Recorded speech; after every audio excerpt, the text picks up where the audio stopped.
Hello, dear students. Welcome to Socio Point.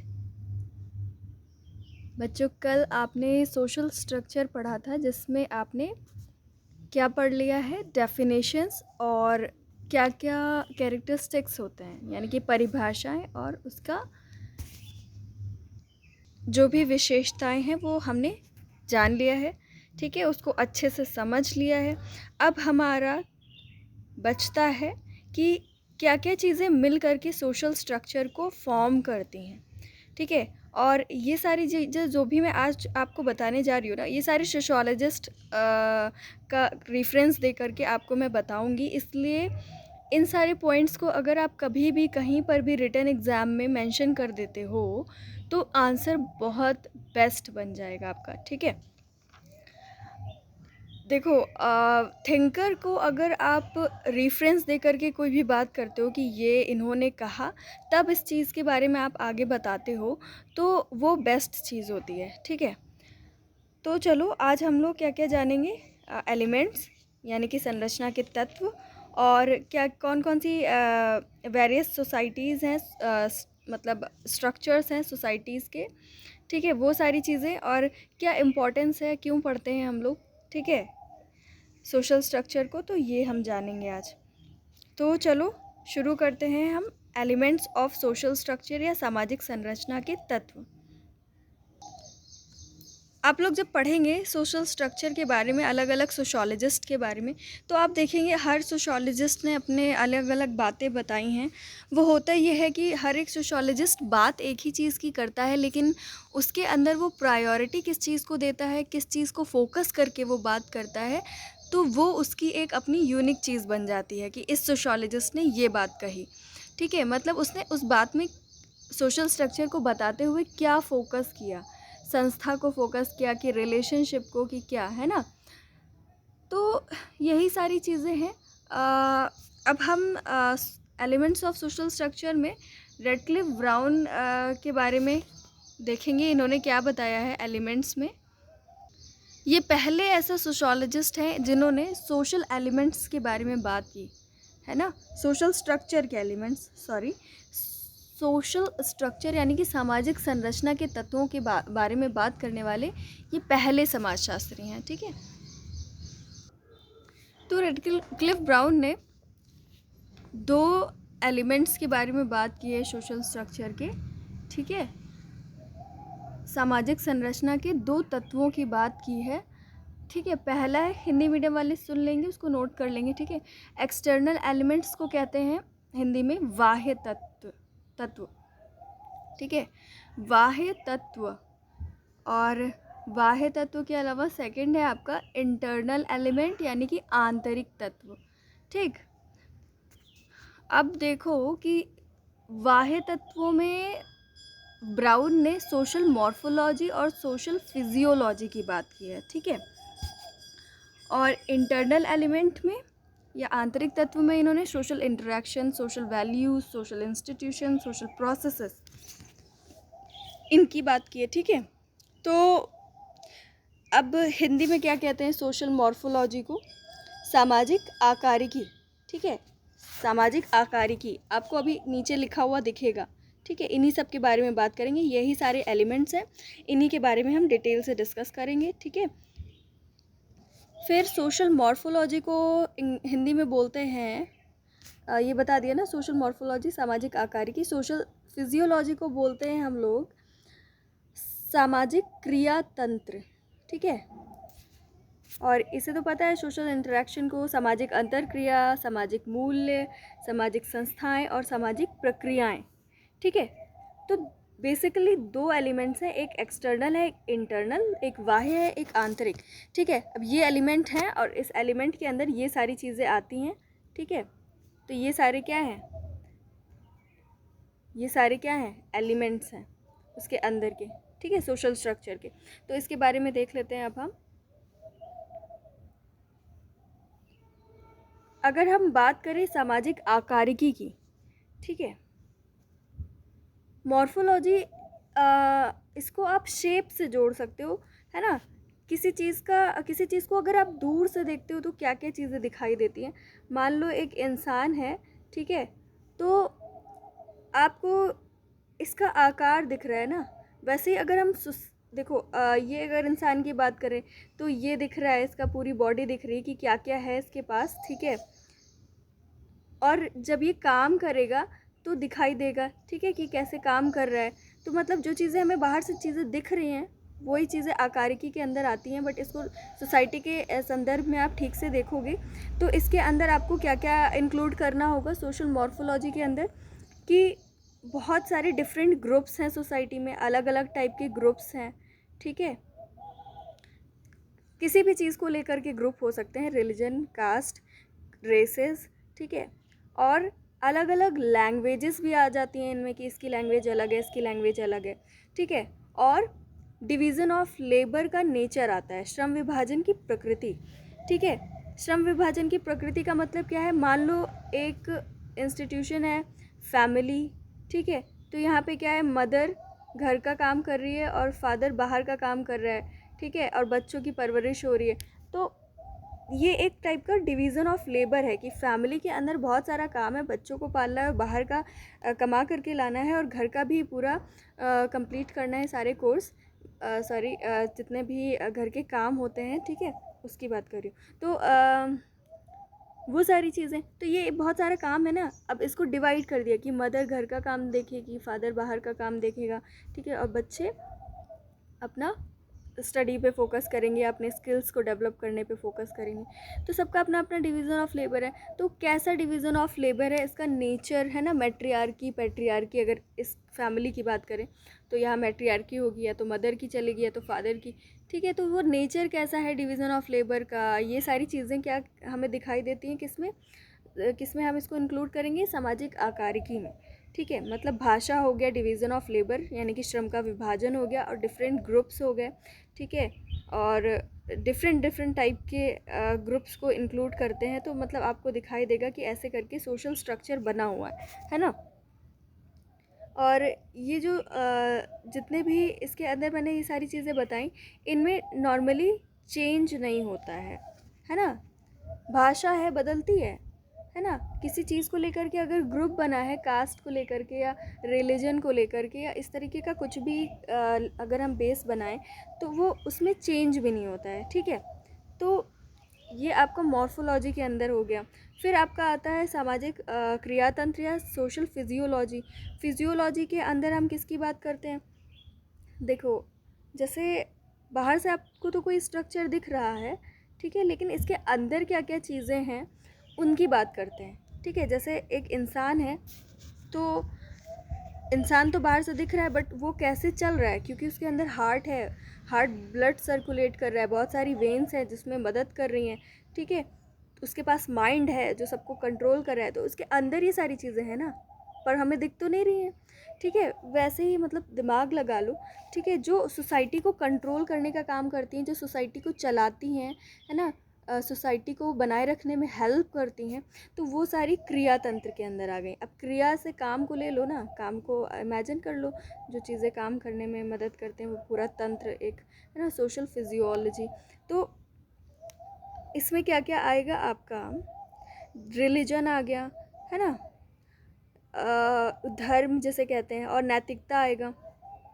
Morality सिखाते हैं बच्चों को बचपन से कि ऐसे नहीं करना है, चोरी नहीं करनी है, ठीक है। तो जब ये सारी चीज़ें मान लो बच्चे को सिखा रहे हैं, हम वैल्यूज़ सिखा रहे हैं, एथिक्स सिखा रहे हैं, तो क्या कर रहे हैं हम, सोसाइटी को बैलेंस करने का काम कर रहे हैं, उसको कंट्रोल करने का काम कर रहे हैं। अगर बच्चे को सिखाएंगे कि हाँ जा कर के चोरी कर लो, उसको मार दो, थप्पड़ मार दो, उसका टिफ़िन छीन लो, बचपन से ही सिखाने लगेंगे, तो क्या होगा आगे चल के, सोसाइटी का क्या होगा, वो चल पाएगी, कंट्रोल ही नहीं रहेगा। तो इसीलिए ये जो वैल्यूज़ होते हैं, एथिक्स होते हैं, गवर्नमेंट के लॉज होते हैं, कानून, है ना, सरकार और एजुकेशन जो देते हैं हम लोग, शिक्षा, तो ये सारी चीज़ें सोसाइटी को बनाए रखने में मदद करती हैं, और यही सारी सोशल फिजियोलॉजी या सामाजिक क्रियातंत्र के अंदर आती हैं, ठीक है। और यही सारी चीज़ें क्या करती हैं, एक दूसरे को, हम सबको आपस में जोड़ने का काम करती हैं, ठीक है।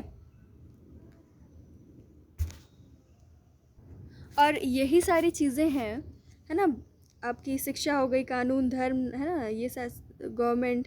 तो इसमें कहा जाता है कि अगर अगर इसका नेचर हमारी सोसाइटी में अलग है, किसी और सोसाइटी में ये सारी चीज़ें अलग टाइप की हैं, तो क्या होगा, हमारी सोसाइटी का स्ट्रक्चर और दूसरी सोसाइटी के स्ट्रक्चर में आपको पूरे स्ट्रक्चर में डिफरेंस देखने को मिलेगा, क्योंकि यही सारी चीज़ें सोसाइटी का स्ट्रक्चर बना रही है ना। अगर सोचो हमारे यहाँ मूल्य और एथिक्स, रिलीजन, गवर्नमेंट के लॉज बिल्कुल डिफरेंट हैं, एजुकेशन बिल्कुल डिफरेंट दी जाती है, तो क्या, तो हमारे यहाँ अलग होगा, दूसरे के यहाँ अलग होगा, तो पूरा स्ट्रक्चर भी चेंज हो जाता है, बिल्कुल डिफरेंस देखने को मिलेगा आपको स्ट्रक्चर में भी, ठीक है। और एक और एलिमेंट है इम्पॉर्टेंट बहुत, जिसे कहते हैं क्या, सामाजिक अंतरक्रियाएं, सोशल इंटरेक्शंस। अब ये तो है ही सोशल स्ट्रक्चर का पार्ट, ठीक है। हम अगर आपस में बातचीत नहीं करेंगे तो कैसे हम इंटरेक्ट नहीं करेंगे तो रिलेशनशिप कैसे बिल्डअप होगा। अगर हम आपस में रिलेट ही नहीं कर पाएंगे, आपस में बातचीत नहीं करेंगे और कोई रिलेशन नहीं बनाएंगे, तो सोसाइटी कैसे फॉर्म होगी। इमेजिन अगर मैं पढ़ा ना रही होती, आपने कॉलेज में एडमिशन ना लिया होता, आपने फ्रेंड्स ना बनाए होते, तो क्या होता, आप बिल्कुल अकेले होते, कोई सोसाइटी भी नहीं होती, है ना। तो वही सोशल इंटरेक्शन यानी कि सामाजिक अंतरक्रियाएं, मतलब बातचीत करना, और इससे क्या होता है, हम एक दूसरे से जुड़ते हैं, ठीक है। और ठीक है, और नेक्स्ट क्या है आपका, ये जो परिस्थिति तथा भूमिका है, इस पर जॉनसन ने फोकस किया है, स्टेटस एंड रोल। वो कहते हैं कि सोसाइटी ने हर एक इंसान को एक डिफरेंट स्टेटस दिया है, और उसी के सोसाइटी ने भी दिया है। आपने स्टेटस एंड रोल पढ़ लिया है ना, सोसाइटी ने भी दिया है, और उसने खुद से भी अपने स्किल डेवलपमेंट करके खुद से भी अचीव किया है। तो जो भी उसने स्टेटस पाया या जो भी स्टेटस किसी इंसान को मिला है, तो उस हिसाब से उसका काम डिसाइड होता है ना। जैसे फैमिली में अगर फादर हैं तो उनका काम डिसाइड है कि क्या करना है उन्हें, है ना। ये किसने डिसाइड किया है, सोसाइटी ने डिसाइड किया है, किसी ईश्वर ने आकर के नहीं डिसाइड किया है, ये सब सोसाइटी ने ही बताया कि आपको ये काम करना है, आपको ये काम करना है ना। अगर हम अचीव्ड स्टेटस की बात करें तो कोई अधिकारी बन गया, कोई कर्मचारी है, कोई नेता है, तो उसका भी काम है ना। अधिकारी है तो पॉलिटिशियन का काम करेगा, नहीं करेगा। तो सबका अलग अलग रोल डिसाइडेड है, तो उसी के हिसाब से लोग क्या करते हैं, अपने अपने ड्यूटीज़ को निभाते हैं, ठीक है। तो इससे क्या होता है, सोसाइटी का स्ट्रक्चर मेंटेन रहता है, ठीक है। अगर सोचो, अगर क्लर्क कहेगा कि मैं बॉस बनूंगा, मैं नहीं मानूंगा, ठीक है, ये रोल मैं नहीं करूंगा, मुझे क्लर्क का मिला है बट मैं बॉस का रोल निभाऊंगा, तो चल पाएगा, सोसाइटी चल पाएगी, सोसाइटी का स्ट्रक्चर ख़राब नहीं हो जाएगा। तो इसीलिए जो स्टेटस एंड रोल्स होते हैं वो इनडायरेक्टली क्या करते हैं, पूरे स्ट्रक्चर को बनाए रखने का काम करते हैं, ठीक है। फिर आता है आपका सामाजिक मूल्य या सोशल वैल्यूज़। तो आपको बता दिया कि जो भी चीज़ें बचपन से सिखाई जाती हैं, जब भी सिखाई जाती है, कि इंसान तो पूरी ज़िंदगी भर सीखता है और नई नई चीज़ें सीखता है और नए नए मूल्य बन जाते हैं, ठीक है। अब क्या मूल्य बन गया है कि बेकार में किसी के घर विज़िट नहीं करना है, कोरोना पेंडेमिक चल रही है, ठीक है। तो इस कोविड के टाइम पे एक नया रूल बन गया है कि भाई किसी से हाथ हैंडशेक करने से भी बचना है। तो क्या है, जो वैल्यूज़ होते हैं, ठीक है, ये सारे क्या है, सोसाइटी को ये भी क्या करते हैं, कंट्रोल करते हैं, और सोसाइटी का एग्जिस्टेंस मेंटेन करने का काम करते हैं, ठीक है। और ज़रूरी नहीं है कि अगर हमारी सोसाइटी में कोई सोशल वैल्यू हो तो दूसरी की सोसाइटी में भी वही सोशल वैल्यू फॉलो होता हो। हर एक सोसाइटी का स्ट्रक्चर अलग होता है, ट्राइबल सोसाइटी, वेस्टर्न सोसाइटी, है ना। तो हर एक सोसाइटी के वैल्यूज़ अलग होंगे तो उनका पूरा स्ट्रक्चर भी अलग होगा, ठीक है। वैल्यूज़ भी स्ट्रक्चर को बनाने का काम करते हैं। और सोशल इंस्टीट्यूशंस तो आपको मालूम है, सोशल इंस्टीट्यूशंस क्या होती है, सोसाइटी में बहुत सारे इंस्टीट्यूशंस पाए जाते हैं, ठीक है। और जैसे फैमिली हो गया, और स्टेट हो गया, एजुकेशन हो गया, रिलीजन हो गया, ठीक है, इसको इंस्टीट्यूशन के अंदर रख सकते हैं, ठीक है, एग्जाम्पल में। तो हर एक इंस्टीट्यूशन का नेचर जैसा होगा, ठीक है, वैसे ही सोसाइटी का स्ट्रक्चर होगा, ये तो समझ गए। हर एक सामाजिक संस्था जैसी होगी वैसे ही सोसाइटी बनेगी, ठीक है। किसी किसी सोचो जॉइंट फैमिली है, अगर इंस्टीट्यूशन फैमिली वाला जॉइंट है, तो नेचर कैसा है फैमिली का? Joint family. और हमारे यहाँ न्यूक्लियर फैमिली पाई जाती है। तो हमारे यहाँ इंस्टीट्यूशन का फैमिली इंस्टीट्यूशन का नेचर कैसा है? न्यूक्लियर, या वेस्टर्न में न्यूक्लियर है। तो देखो, गांव में आपको जॉइंट फैमिली मिलती है ना, तो वहाँ का सोशल स्ट्रक्चर कैसा है? बिल्कुल डिफरेंट है, हमसे बिल्कुल अलग है। वहाँ के लोग कितने प्यार से मिलजुल करके रहते हैं, और बहुत सारी चीज़ें हैं, ठीक है। वहाँ के लोग ज़्यादा रिलीजन फॉलो करते हैं, क्योंकि जॉइंट फैमिली है तो वो सिखाती है रिलीजन ट्रेडिशन फॉलो करना, और बहुत सारी चीज़ें है ना। स्त्रियों को फ्रीडम नहीं देती है, मुखिया घर में जो होते हैं उनकी ही बात मानी है, किसी को फ्रीडम नहीं देते हैं वो, मतलब कोई भी काम आप ऐसा नहीं कि कर लो, ऐसा नहीं है, ठीक है। जो मुखिया से परमिशन लेनी पड़ेगी आपको। और न्यूक्लियर फैमिली में क्या है, जिसको जो मन करे, जहाँ आप जब भी मन करे घूमने चले जाओ, है ना, किसी के परमिशन लेने की ज़रूरत नहीं है। मतलब ज़्यादातर ऐसे ही तो होता है ना, वेस्टर्न कंट्री की अगर न्यूक्लियर फैमिली की बात करें, ठीक है। तो यही सारी चीज़ें हैं। सोशल इंस्टीट्यूशंस क्या करती हैं? व्यवहारों का नियमन करती हैं, हमारे बिहेवियर्स को रेगुलेट करने का भी काम करती हैं, ठीक है। तो सोशल इंस्टीट्यूशंस पता है आपको ना, रिलीजन, फैमिली, बहुत सारी चीज़ें, तो ये सब क्या करती हैं? हमारे बिहेवियर को ही तो कंट्रोल करती हैं। जैसी इंस्टीट्यूशन होगी वैसा हमारा बिहेवियर होगा, है ना। अगर कोई बच्चा है, अगर कोई जॉइंट फैमिली से आया है, तो आप उसके बिहेवियर को देखो। और अगर कोई न्यूक्लियर फैमिली से आया है, या किसी बिजनेसमैन वाली घर से आया है, ठीक है, बिजनेस फैमिली से आया है, तो आप उसका बिहेवियर देख लेना, बिल्कुल आपको डिफरेंस मिलेगा, ठीक है। सोशल प्रोसेसेस में क्या बताते हैं, सामाजिक प्रक्रियाओं के अंदर क्या बताते हैं? देखो, सोसाइटी में बहुत सारी प्रक्रियाएं चलती रहती हैं, ठीक है। लेकिन ये प्रक्रियाएं वैसे तो मतलब चलती ही रहती हैं, कंटिन्यूअस रहती हैं सोसाइटी में, लेकिन ये स्ट्रक्चर को इतनी आसानी से बदल नहीं पाती हैं। लेकिन अगर स्ट्रक्चर बदलता है तो इन सब सोशल प्रोसेसेस की वजह से ही बदलता है, ठीक है। रॉबर्ट ब्राउन कहते हैं कि स्ट्रक्चर जो है, सॉरी, प्रोसेसेस जो है वो इतना इम्पॉर्टेंट पार्ट नहीं है सोशल स्ट्रक्चर का। लेकिन एक लंबे समय तक अगर हम सोशल प्रोसेसेस पर ध्यान दें, तो लंबे समय तक सोशल प्रोसेसेस चलती रहती हैं। अगर वो मतलब डिफरेंट हो जाती हैं, बदल जाती हैं, ठीक है, तो सोशल स्ट्रक्चर भी बदल जाता है, ठीक है। सोशल स्ट्रक्चर को ये बदलने का दम रखते हैं सोशल प्रोसेसेस, ठीक है। और ये जो हम लोग पढ़ते हैं ना, सेकुलराइजेशन, वेस्टर्नाइजेशन, अमेरिकनाइजेशन, है ना, तो ये सारे अगर लंबे समय तक चलते रहें, और हमारे क्या करेंगे, हमारी सोसाइटी के जो स्ट्रक्चर है, उसके जो एलिमेंट्स है, उसमें डिफरेंस ला देंगे, ठीक है। जैसे जैसे हमारे यहाँ ब्रिटिशर्स आए, तो हमने क्या देखा? वेस्टर्नाइजेशन हुआ हमारे हमारे यहाँ। इंडिया की बात करें अगर, ब्रिटिशर्स वेस्ट के थे, तो उनकी संस्कृति से हम लोग प्रभावित हुए, इसीलिए इसे क्या कहते हैं? वेस्टर्नाइजेशन की प्रोसेस कहते हैं, पश्चिमीकरण की प्रक्रिया। तो ये एक प्रक्रिया है ना, प्रोसेस है, बहुत सारी प्रोसेसेस हैं, ये एग्जाम्पल दे रही हूँ आपको। तो देखो, पहले जॉइंट फैमिली हुआ करती थी, ठीक है, पहले एग्रीकल्चरल पे बेस पूरा सब कुछ था। फिर इनके आने से क्या हुआ? ट्रांसपोर्टेशन बढ़ा, और इंडस्ट्रीज़, फैक्ट्रीज़ लगनी शुरू हुई। लोगों ने क्या किया? अपने जॉइंट फैमिली को छोड़ा, और उनको कमाना था, इसलिए वो क्या, लेबर बन करके उनके फैक्ट्रीज़ में काम करने चले गए, और फैक्ट्रीज़ में काम करने के लिए अपने घर से दूर गए, तो वहाँ पर बस गए, और वहाँ पे उन्होंने अपनी न्यूक्लियर फैमिली बना ली, ठीक है। तो आप लोग देखते हो ना, सोसाइटी का स्ट्रक्चर पहले हमारा सिंपल था, अब कॉम्प्लेक्स हो गया है। क्यों हो गया है? क्योंकि हम लोग वेस्ट से प्रभावित हुए। ये एक प्रोसेस चला वेस्टर्नाइजेशन का, और अभी भी चल रहा है, ठीक है। वेस्टर्नाइजेशन, मॉडर्नाइजेशन, सेकुलराइजेशन, पश्चिमीकरण, धर्मनिरपेक्षीकरण, और आधुनिकीकरण, बहुत सारी है ना, ये सब प्रोसेसेस हैं। ये सब सोसाइटी को चेंज भी कर देती हैं, और ये लेकिन काफ़ी लंबा वक्त लेती हैं समाज की संरचना को बदलने में। अब देखो, अगर हम डिफरेंट सोशल स्ट्रक्चर की बात करें, वेरिएशंस की बात करें, सोशल स्ट्रक्चर में भिन्न सामाजिक संरचनाओं की बात करें, ये आपकी नेक्स्ट हेडिंग है, तो देखो इसको समझ लो। एक होता है आपका क्लोज सिस्टम, एक होता है ओपन सिस्टम, एक होता है बंद व्यवस्था, एक होती है खुली व्यवस्था।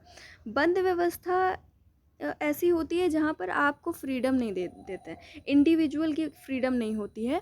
जो पूरी ग्रुप कहेगा, अगर पूरा ग्रुप सब लोग बात मान जाते हैं, कहते हैं हाँ ठीक है इंटरकास्ट मैरिज अलाउड नहीं है, तो अगर ये इंसान चाहता है इंटरकास्ट मैरिज करना तो नहीं करेगा, क्योंकि ये सारे मिल करके इसको उल्टा टांग देंगे।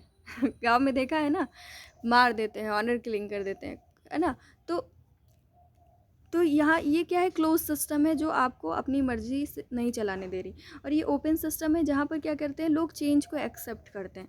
लोगों ने कहा कि हम क्या करते थे पहले, इंटरकास्ट मैरिज जो है अलाउड नहीं करते थे, बट अब क्या है, अब ऐसा कुछ भी नहीं है। मतलब अब हमें पता चल गया है कि जाति वाति कुछ नहीं होता है, ठीक है।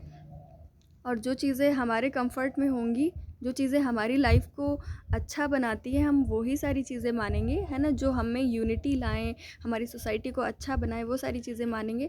तो हम क्या करेंगे, धर्मनिरपेक्षीकरण करेंगे, इंटरकास्ट मैरिज भी अलाउड करेंगे। तो ये क्या है, ये जो एक्सेप्ट कर रहे हैं ना चेंजेस, ये आपके ओपन सिस्टम है, ठीक है। ये ओपन सिस्टम वाली सोसाइटी है। अब देखो क्लोज सिस्टम वाली सोसाइटी है, वो अपने पुराने रूल्स रेगुलेशंस फॉलो कर रही है, तो वो चेंज ही नहीं होगी, क्योंकि जो उनके खिलाफ जा रहा है वो उसको उल्टा टांग दे रहे हैं।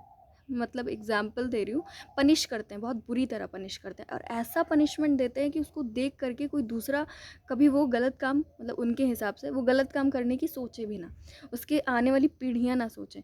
तो यहाँ पे चेंज होगा, ये सोशल स्ट्रक्चर बिल्कुल स्टेबल बना रहेगा, कभी चेंज नहीं होगा। और ये लोग नया नया चीज़ें एक्सेप्ट कर रहे हैं, जो इन्हें अच्छा बना रहा है, जो इनकी सोसाइटी को कंफर्टेबल बना रहा है, डेवलप कर रहा है। तो यहाँ पर ऐसे सोशल स्ट्रक्चर बदलते रहते हैं, ऐसी सामाजिक संरचनाएं चेंज होती रहती हैं, ठीक है। अब इसी पे बेस है काफ़ी चीज़ें। अब देखो रेडक्लिफ ब्राउन ने क्या कहा है इंस्टीट्यूशन के बारे में। वो कहते हैं संरचना आचरण का वह नियम है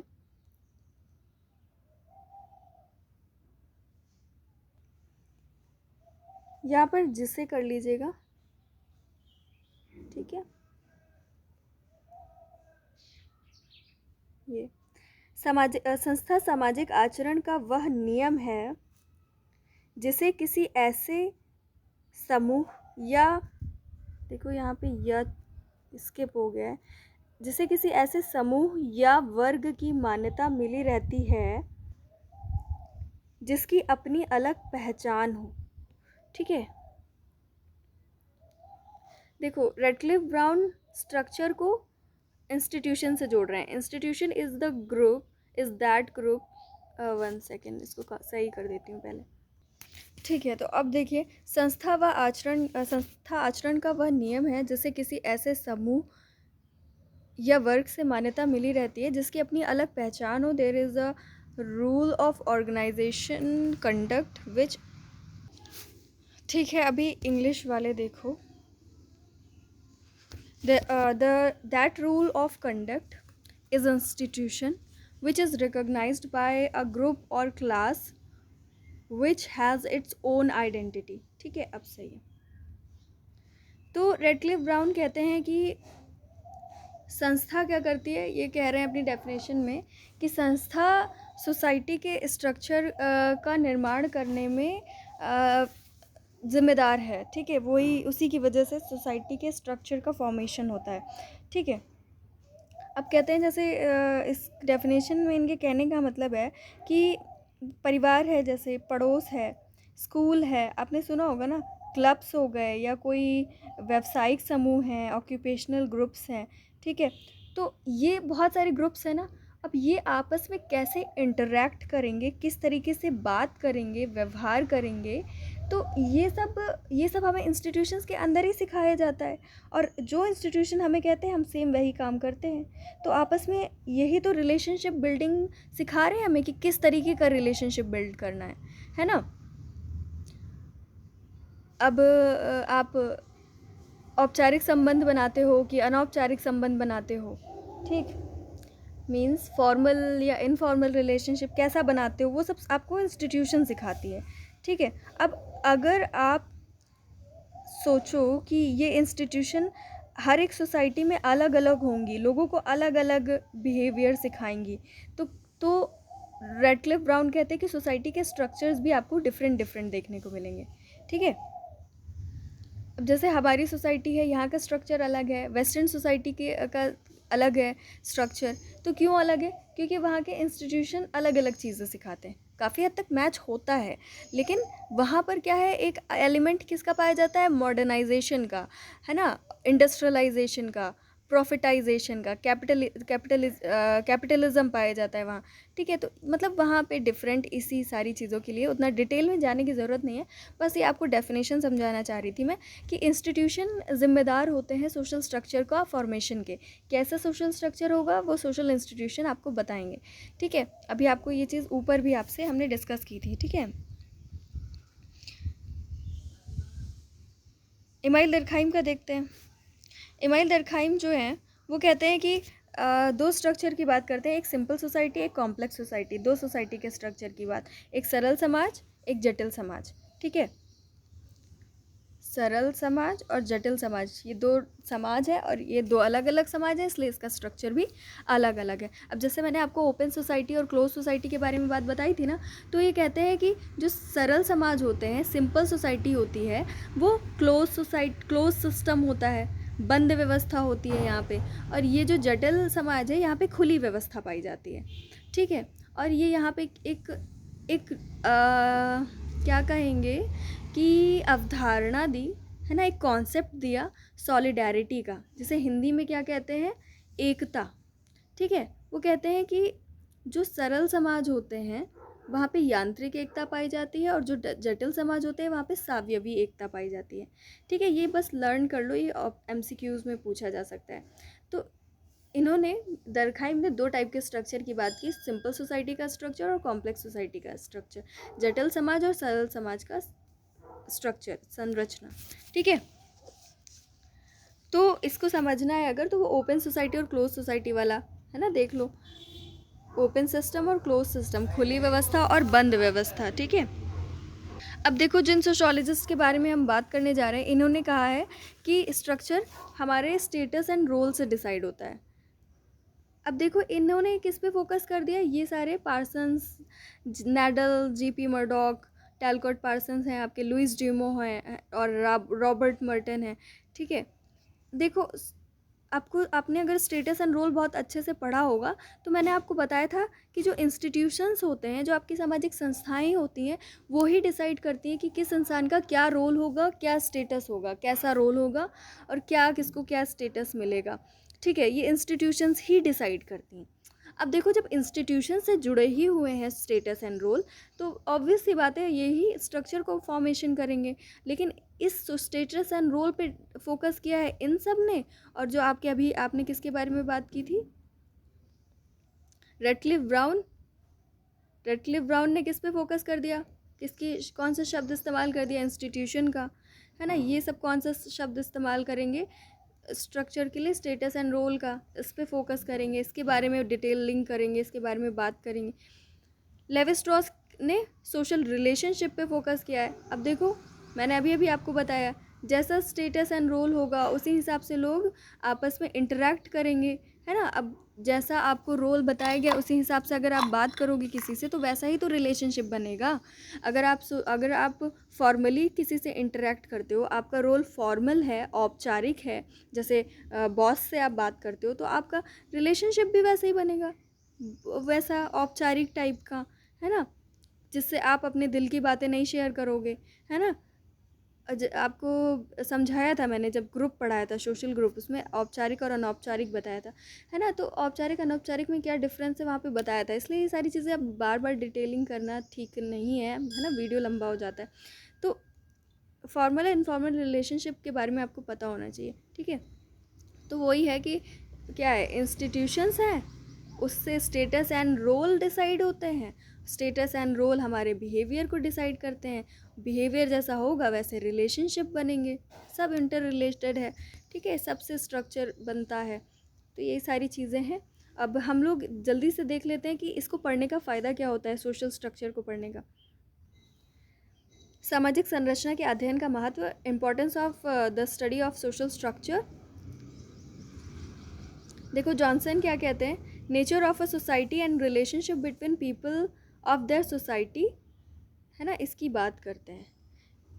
कहते हैं कि अगर सोशल स्ट्रक्चर अगर आप जान जाओगे, उसके बारे में पढ़ोगे, तो आपको क्या क्या पता चल जाएगा। एक सोसाइटी का कैसा नेचर है, कैसी समाज की प्रकृति है, और उस समाज के अंदर जो लोग रहते हैं उनके रिलेशनशिप्स कैसे हैं, वो पता चल जाएगा आपको, ठीक है। और किस तरीके से सोसाइटी के अलग अलग जो यूनिट हैं छोटी छोटी, वो कैसे आपस में इंटरडिपेंडेंट और इंटरकनेक्टेड हैं, कैसे एक दूसरे से अंतर संबंधित और अंतर निर्भरित हैं, अन्योन्याश्रित हैं, है ना।